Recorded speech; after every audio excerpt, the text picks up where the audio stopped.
If you haven't seen the latest in Nolan's series of Batman films, then be assured that we'll steer away from any spoilers here in the review. While Gameloft's tie-in game only tangentially follows the film narrative, it attempts to hit the main beats, and as such, it's a bit of a minefield for those yet to visit the cinema.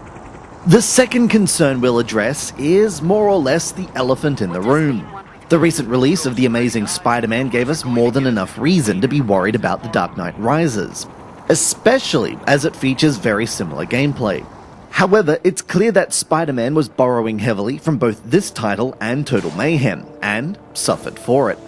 The Dark Knight Rises is, to mangle a quote, the Batman game the iOS platform deserves, but not the one it needs.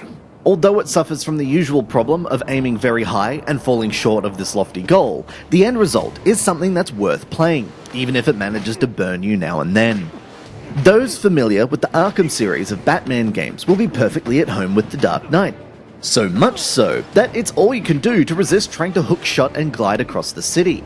The semi-open world city design means you can explore to your heart's content and eventually take on side missions to rescue the citizens of Gotham from Bane's grasp.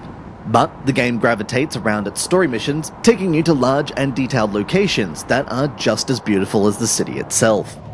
Let me stress that last point, because the game looks utterly gorgeous on the latest iDevices. Occasionally, the game struggles to smoothly display all of the action, but areas with heavy amounts of action are generally designed with this in mind, so it's not as problematic as it sounds. It's definitely worth taking some time out to stop and take in all of the detail, from the raindrops as they pour down Batman's cowl to the buildings reflecting in the puddles on the street. Combat also takes on an Arkham-light style, with players laying the beat down on several thugs at a time while also being able to counter and deploy various gadgets to even the odds. For the most part, this works well, but it's also where the first cracks start to show. Controlling the camera in combat is all but a lost cause, which can make fights in tight corridors or near walls an absolute nightmare.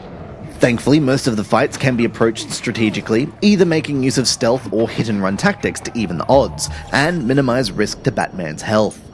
The gadgets deployed to get away with these tactics are not infinite. They are, in fact, a limited resource occasionally doled out by missions when they're specifically required, but are otherwise purchased by using up in-game gold, something that is unsurprisingly available for in-app purchase as well. They're not needed to succeed, but the game does feel far more mundane and repetitive when you're limited to using the grappling hook and your fists. If I'm being harsh, it's only because I find myself inexorably attracted to The Dark Knight Rises, coming back to its dark and brutal cityscape in order to mete out harsh justice. The flaws make it a hard game to fall in love with, but underneath the tarnish is a game worth pursuing, especially if you enjoyed the films.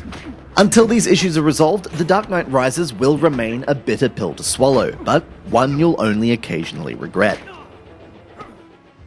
This has been Andrew with AppSpy.com. We review, you decide.